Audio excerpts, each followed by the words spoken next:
Hello everyone, welcome to my channel Mithai and Mou lifestyle থেকে। আমি মৌ তোমাদের সঙ্গে আছি। আজকে নিয়ে আসছি গরমের ভিতর বেলের শরবত, নুন চিনি দিয়ে বেলের শরবত। কে কে খেয়েছো, কার কার ভালো লাগে, আর চলে এসো আমাদের সাথে খাওয়ার জন্য। আমরা তো বানানোর জন্য বসে গিয়েছি।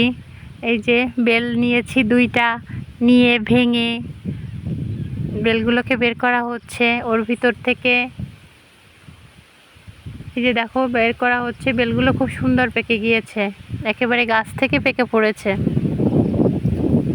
এখন এগুলোকে সুন্দরভাবে নরম করে করে ওর ভিতরে চিনি দিয়ে, ফ্রিজের ঠান্ডা বরফ, ঠান্ডা পানি দিয়ে, তারপর লবণ দিয়ে সুন্দর করে এটাকে চটকে চটকে বেলের শরবত তৈরি হবে। তো তোমরা আমাদের সাথে থাকো, আর কে কে খেয়েছো কমেন্টে জানাও। কে কে খাওনি, কার কার ভালো লাগে সেটাও জানাও কমেন্টে। আমরা বেলের শরবত তৈরি করতে বসে গিয়েছি। বেলটা নিয়ে নিয়েছি, বেলটাকে ফাটিয়ে এই যে আমি আরেকটা ফাটাচ্ছি। একটার ভিতর থেকে সব বের করা হয়ে গিয়েছে, আরেকটা আমি ফাটাচ্ছি, ফাটায়ে এটার থেকেও বের করব। আগের বেলটা অনেক পাকা ছিল, আর এই বেলটা একটু কাঁচা কাঁচা, যদিও বা সবগুলাই গাছ থেকেই পড়েছে। যাই হোক, ঘরে অনেকগুলো বেল আছে, প্রায় 10টা-12টা। তো ভাবলাম সব নষ্ট হয়ে যাবে, 2টা-3টা করে খাওয়া শুরুই করে দিই। বেলের শরবতটা বানাতে বানাতে একটা মজার গল্প মনে পড়ে গেল। ছোটবেলায় কেউ চুল ফেলে দিলে তাকে বেল বলে সম্বোধন করা হতো, বলা হতো বেল। এই যে মিঠাই চুলও ফেলে দেওয়া হয়েছে, তো ওকেও প্রায় আমরা ডাকি বেল বলে। আর শুনতেও খুব মজা লাগে। আরও একটা প্রবাদ আছে, হ্যাঁ, ন্যাড়া বেলতলায় একবার যায়। আসলে কি ন্যাড়া বেলতলায় একবার যায়, ন্যাড়া ভার বাড়ি যায়। এটা আসলে প্রবাদ। অনেকে অনেক ভুল করে, বারবার সেগুলো করতে থাকে।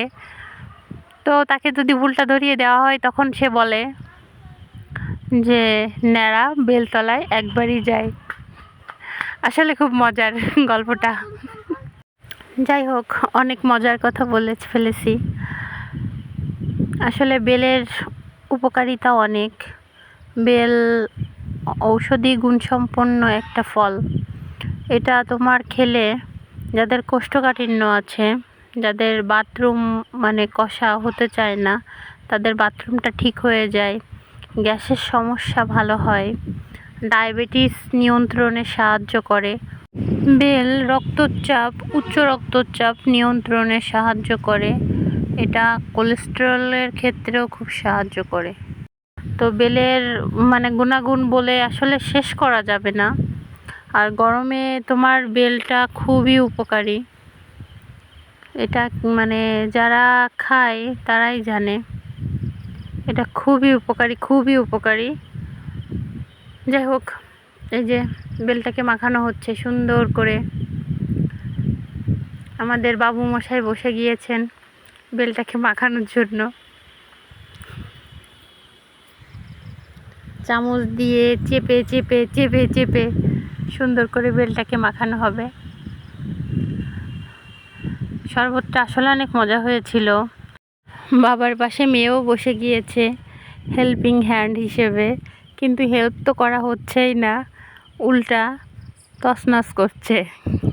এটা নিয়ে টানাটানি, ওটা নিয়ে টানাটানি। আর ও তো ছোটো, ওই যে দেখো কি করা শুরু করে দিয়েছে। ওর বাবাও যা যা নিচ্ছে ওরও তাই তাই দিতে হবে, দিয়ে ওটা চামচ দিয়ে সুন্দর করে ঘোটাঘুটি হচ্ছে। নিয়মিত বেল খেলে শরীরের ক্যান্সার প্রতিরোধী শক্তি বেড়ে যায়। বেল খাওয়ার সবচেয়ে বড় উপকারিতা হলো এটি শরীরের ইমিউনিটি বুস্ট করার পাশাপাশি শরীরকে শীতল রাখে। তো এত ভ্যাপসা গরমে বেল খেলে শরীরটা যদি শীতল থাকে, সেটা তো আসলেই মানুষের জন্য খুবই ভালো। এছাড়া কথিত আছে বেল খেলে ডায়রিয়া, আমাশয়, জন্ডিস, যক্ষ্মা, অপুষ্টিতেও ভালো কাজে আসে এই বেল। তাই গরমের সময় সকালে প্রতিনিয়ত বা নিয়মিত খেতে পারেন বেল অথবা বেলের শরবত। এটা খুবই উপকারী। আর এর অপকারিতাও আছে। দীর্ঘদিন যদি বেল খাওয়া হয়, মানে অতিরিক্ত বেল খেলে স্বাস্থ্যের জন্য বয়ে আনতে পারে মারাত্মক ক্ষতি। অতিরিক্ত পাকা বেল খেলে অন্ত্রে ছিদ্র পর্যন্ত হয়ে যেতে পারে, মানে এত পরিমাণে বাথরুম হওয়া শুরু করবে যে ছিদ্রও হয়ে যেতে পারে।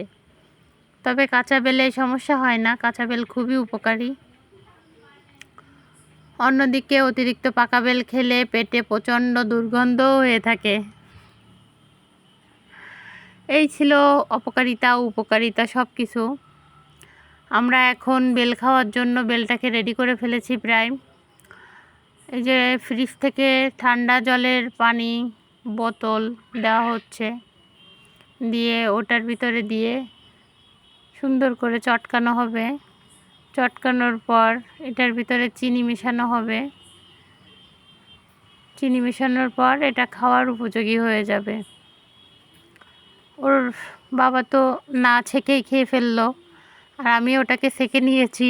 সেঁকে নিয়ে হালকা একটু দুধ মিশিয়ে ওর সাথে মজা করে খেয়েছি। আমার মনে হয় ওইভাবেই বেশি মজা লাগে। ন্যাড়ার কবিতা বলবো। ন্যাড়া বেলতলায় যায় কবার, রোদে রাঙা ইটের পাজা, তার উপরে বসলো রাজা, ঠোঙ্গা ভরা বাদাম ভাজা, খাচ্ছে কিন্তু গিলছে না, গায়ে আটা গরম জামা, পুড়ে পিঠ হচ্ছে ঝামা, রাজা বলে বৃষ্টি নামা, নইলে কিচ্ছু মিলছে না, থাকে সারা দুপুর ধরে বসে বসে চুপটি করে, হাঁড়িপনা মুখটি করে আঁকড়ে ধরে স্লেটটুকু, ঘেমে ঘেমে উঠছে ভিজে, ভ্যাবা চ্যাকা একলা নিজে, হিজিবিজি লিখছে কি যে বুঝছে না কেউ এতটুকু। বেল খেতে খেতে অনেক কথা বলেই ফেললাম, অনেক সময় পার করে ফেলেছি। এখন খাওয়ার পালা।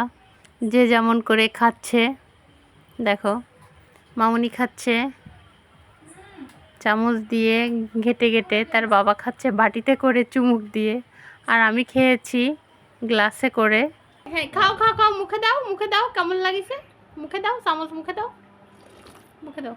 ও সুন্দর, মজা, সুন্দর না? অনেক সুন্দর, মজা, তাই না মা? কি খাচ্ছ? কি খাচ্ছ জানো? বেল খাচ্ছ? ভালো লাগলে অবশ্যই একটা লাইক কমেন্ট শেয়ার করো। ধন্যবাদ সবাইকে।